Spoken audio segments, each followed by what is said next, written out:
Assalamualaikum warahmatullahi wabarakatuh. Kami dari kelompok 11 Psikologi Komunitas 13F2 akan menyampaikan materi tentang Law, Crime, and the Community.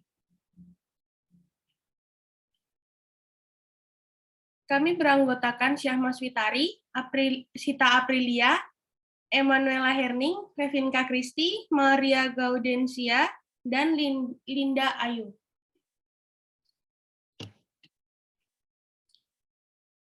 Pada pembahasan kali ini, kami akan memfokuskan pembahasan tentang komunitas dan kejahatan di Amerika Serikat, yaitu menyelidiki sistem peradilan tradisional, program alternatif dan inovatif yang dirancang sesuai dengan psikologi komunitas. Yang paling utama adalah bagaimana lingkungan berhubungan serta berkontribusi pada kejahatan, rasa takut korban, dan bagaimana masalah sistem peradilan lainnya. The Traditional Justice System, atau sistem peradilan tradisional. Menurut Melton, hukum harus menjadi fokus utama bagi mereka yang ingin memahami kehidupan masyarakat. Sistem peradilan dan penegakan hukum di negara kita berlapis-lapis dan kompleks, di mana yang dimaksud dengan berlapis-lapis dan kompleks adalah melibatkan berbagai pengadilan, yaitu kota negara bagian dan federal, perdata dan pidana, dan lebih tinggi maupun lebih rendah.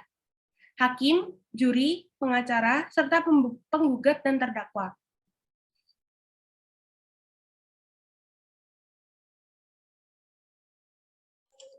Crime and Criminals. Mendengar crime and criminals mungkin akan muncul pertanyaan, apakah yang dimaksud kejahatan dan siapakah yang dimaksud sebagai penjahat? Terdapat banyak definisi dari istilah kejahatan, tetapi secara umum, kejahatan adalah tindakan yang disengaja di mana melanggar ketentuan atau larangan hukum pidana. Di Amerika sendiri, kekerasan senjata merupakan ancaman yang besar. Anak remaja di Amerika Serikat lebih mungkin meninggal dikarenakan luka tembak daripada terkena suatu penyakit. Salah satu faktor pertama yang menarik perhatian psikolog yaitu ketersediaan senjata di Amerika Serikat. Setiap hari di Amerika Serikat, lebih dari 90 orang meninggal karena luka tembak, dan 240 lainnya hanya menderita luka tembak. Klub pada tahun 1991 menyatakan gagasannya terkait hal tersebut. Perlu diketahui lebih banyak lagi tentang latar belakang budaya dan etnis suatu bangsa, sejarah konflik rasial, kekakuan dan kepatuhan terhadap otoritas, perasaan subjektif dari perampasan yang tidak adil, dan lainnya, sebelum kita dapat mengklaim bahwa kontrol senjata di suatu negara menyebabkan lebih sedikit kematian akibat senjata api.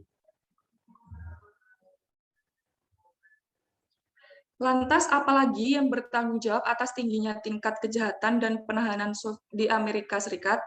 Jawabannya adalah kekerasan pada anak. Kekerasan pada anak dapat berbentuk kekerasan fisik yang dilakukan oleh orang tua atau bisa dalam bentuk kekerasan di media. Seperti dilecehkan secara fisik, tentu meningkatkan risiko seorang anak menjadi agresif. Penelitian selama bertahun-tahun telah menunjukkan bahwa kekerasan media juga berhubungan dengan perilaku kekerasan. Petsin dan kawan-kawan pada tahun 2006 menegaskan kembali hubungan antara kelompok secara sosiologis berisiko tinggi untuk kejahatan dan kekerasan. American Psychological Association atau APA telah bersaksi di depan Kongres tentang dampak kekerasan media pada anak-anak. APA memperingatkan bahwa paparan berulang terhadap kekerasan media menempatkan anak-anak pada risiko yang pertama, peningkatan agresi, yang kedua, desensitisasi terhadap tindak kekerasan, dan yang ketiga dan terakhir adalah ketakutan yang tidak realistis menjadi korban kekerasan. Lalu, apalagi yang diketahui tentang keadaan yang berhubungan dengan kejahatan? Dalam literatur psikologi, perlu diketahui bahwa masyarakat yang membusuk, tidak teratur, tidak stabil, dan tidak terorganisir dapat berkontribusi pada kenakalan dan kejahatan. Hal tersebut menurut Petsin et al. Pada tahun 2006. Ini mungkin menjelaskan sampai tingkat yang signifikan mengapa kaum muda minoritas perkotaan lebih rentan terhadap kejahatan dan kekerasan daripada kaum muda lainnya. Di luar-luar faktor komunitas ini, terdapat kantong-kantong kemiskinan ekstrim yang ditemukan di beberapa komunitas. Kemiskinan dan kerugian ekonomi sangat terkait dengan kerusakan lingkungan dan sangat memprediksi kejahatan dan kekerasan. Menurut Yon and Ju pada tahun 2005, tingkat pengangguran juga bisa meningkatkan kejahatan dan kekerasan, bahkan di tempat-tempat yang relatif bebas kejahatan seperti di Korea.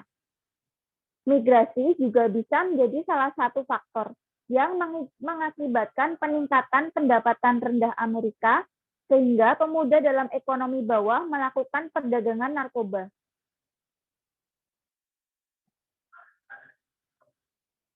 Selain karena faktor kemiskinan ekonomi, juga karena lingkungan yang tidak terorganisir seperti kekurangan institusi komunitas yang mendukung, misalnya layanan keagamaan, layanan sosial, dan layanan organisasi lingkungan, dan perampasan sumber daya lainnya, misalnya program rekreasi untuk menyediakan anak dengan kegiatan setelah sekolah, untuk membantu mengurangi kerugian ekonomi, menurut Hannon pada tahun 2005. Dengan demikian, individu yang sudah beresiko, misalnya seseorang yang diperlakukan kasar sejak kecil, mungkin menjadi rawan terhadap kejahatan di lingkungan. Menurut Chuck and Widom pada tahun 2005, pemantauan orang tua telah diteliti sebagai faktor lain yang mungkin menjadi faktor penentu dalam mengatasi lingkungan yang beresiko tinggi. Studi menunjukkan bahwa ketika orang tua tahu di mana keberadaan remaja, dengan siapa mereka menghabiskan waktu, maka resiko untuk kekerasan dan kejahatan akan berkurang. Tetapi, bukan berarti bahwa orang tua yang buruk menyebabkan kejahatan dan kekerasan.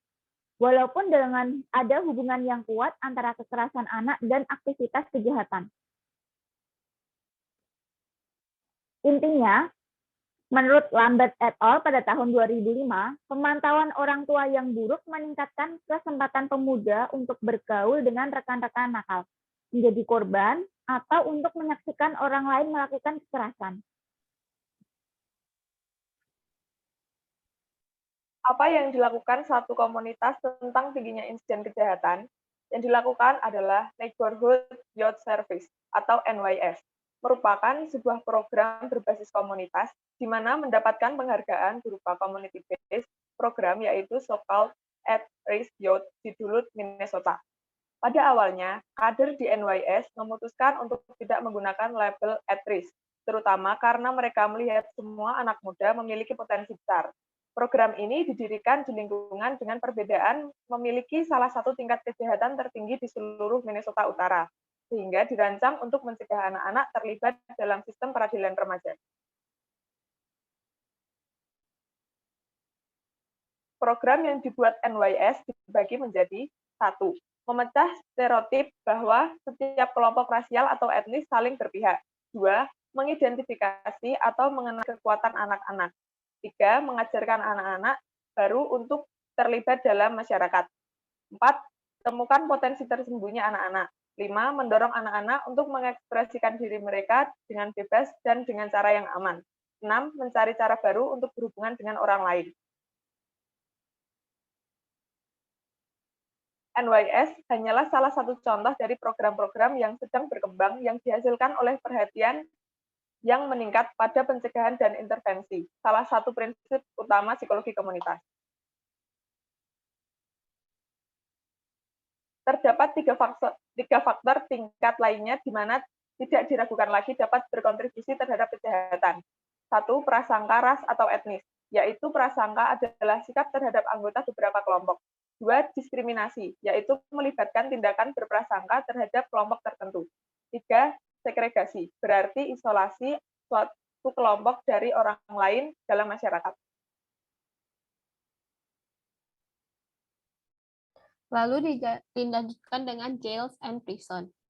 Sistem kriminal tradisional Amerika Serikat, yaitu tradisional dalam konteks ini biasanya melibatkan kejahatan diikuti dengan penangkapan, penuntutan, penghukuman, dan pemenjaraan atau penahanan individu yang bersalah. Filosofi di balik penahanan umumnya adalah retribusi, bukan rehabilitasi. Retribusi dalam sistem hukum seharusnya berarti pembayaran kembali atas kejahatan, tetapi dalam kenyataannya menjadi hukum atas kejahatan tersebut. Residivisme adalah penangkapan kembali narapidana yang dibebaskan. Ini merupakan salah satu cara untuk mengukur efektivitas pidana penjara.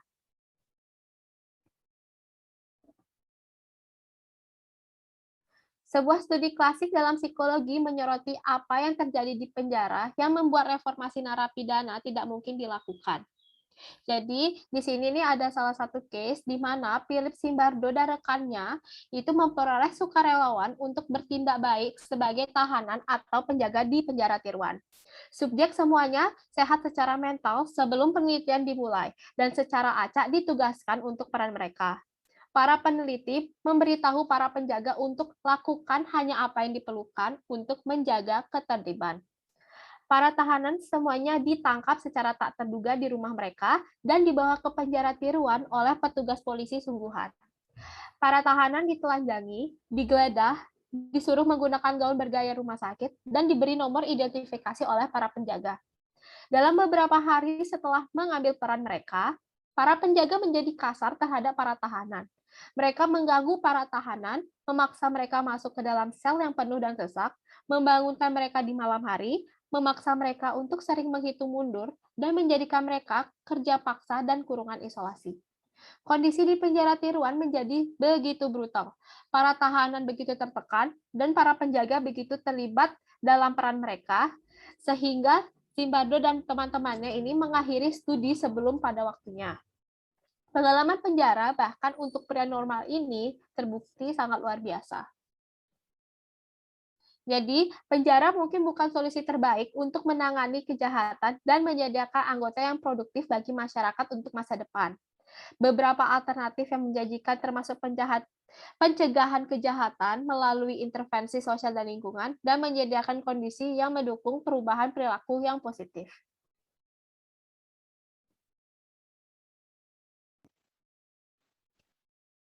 Yang berikut, victims and fear of being victimized.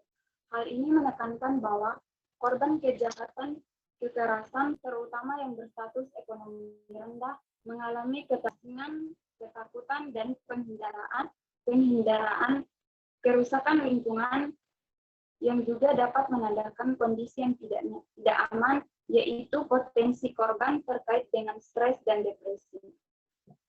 Bantuan kepada korban bisa termasuk intervensi krisis, konseling, transportasi darurat ke pengadilan, dan dukungan dan advokasi selama proses peradilan.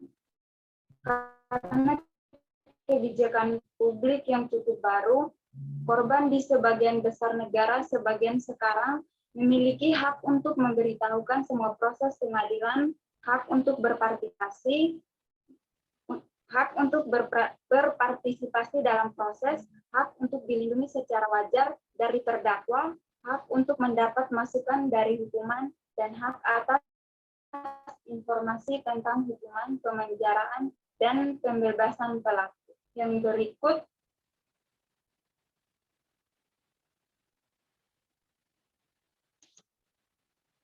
enforcement against violence.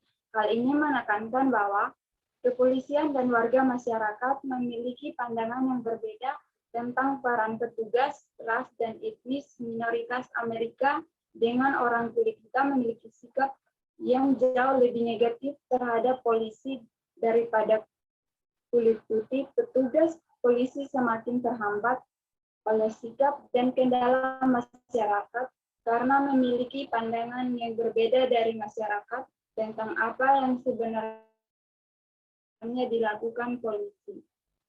Suatu komunitas mempengaruhi tingkat kejahatan yang sebenarnya dan ketakutan akan kejahatan serta persepsi masyarakat. Pengguna patroli polisi dapat mengurangi kejahatan kekerasan, mengurangi adanya gangguan, dan melakukan penangkapan. Yang berikut, addressing justice system issues. Dalam hal ini menekankan bahwa pencegahan kriminal dengan mengurangi risiko kekerasan dan kejahatan, misalnya mendapatkan arahan atau bimbingan yang positif dari orang tua atau orang yang lebih tua. Hal tersebut dapat meningkatkan kemampuan anak muda, pengembangan dengan memberikan model untuk mengatasi risiko tersebut dan menghindari hasil negatif jangka panjang. Yang berikut, program keadilan restoratif. Dalam hal ini menekankan bahwa meskipun psikologi komunitas lebih memilih pencegahan primer, pencegahan sekunder menjadi isu penting karena kemungkinan residivisme terjadi. Residivisme tetap menjadi salah satu masalah ketika individu yang rawan kejahatan muncul dari salah satu bentuk peradilan tradisional, misalnya pemenjaraan. Beberapa penelitian menemukan bahwa sangat sedikit orang yang mengalami pembalasan atau hukuman dari sistem tradisional terhalang dari kejahatan, sehingga tingkat residivisme mungkin setinggi 90%. Hal yang ditawarkan sistem tradisional dalam bentuk pencegahan sekunder adalah pengawasan di masyarakat, seperti pembebasan bersyarat, layanan rehabilitasi mungkin ditawarkan kepada kenakalan remaja atau pelaku dewasa dan dirancang untuk mereformasi atau menghalangi individu dari kegiatan rawan kejahatan seperti menggunakan obat-obatan ilegal. Program reintegrasi bagi seseorang yang dipenjara. Bagi sebagian besar narapidana, kembali ke masyarakat menimbulkan munculnya masalah-masalah karena satu, mereka kehidupan dan keputusan sepenuhnya dikendalikan oleh staf permasyarakatan. Yang kedua, narapidana mungkin tidak memiliki keterampilan untuk mendapatkan pekerjaan. Yang ketiga, muncul kembali di masyarakat dengan masalah kesehatan yang tidak mereka alami saat masuk penjara, seperti contohnya itu HIV. Lalu yang terakhir, telah kehilangan kontak dengan anggota keluarga dan teman, dan akan distigmatisasi oleh anggota dan potensi masyarakat majikan, sehingga mereka tidak dapat menemukan perumahan atau pekerjaan. Kesimpulan. Sistem peradilan tradisional mencakup lembaga penegak hukum seperti polisi, pengadilan, penjara, dan program terkait. Program semacam itu hanya memungkinkan peran kecil, jika ada, untuk korban dan cenderung mencari pembalasan atau hukuman bagi pelakunya. Pengaturan ekologi tertentu dan kelompok individu tertentu kemungkinan besar akan terlibat dalam kejahatan.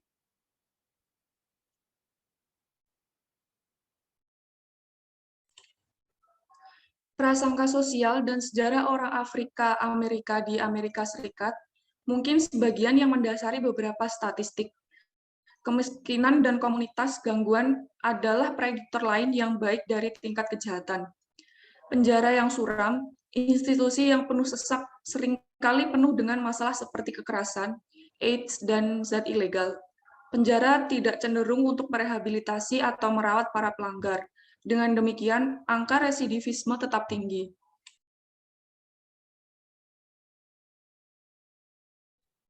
Dalam hal pencegahan sekunder, program berbasis masyarakat menunjukkan banyak harapan untuk intervensi dalam siklus kenakalan dan residivisme. Ada juga program untuk bantuan awal untuk korban kejahatan yang sebenarnya.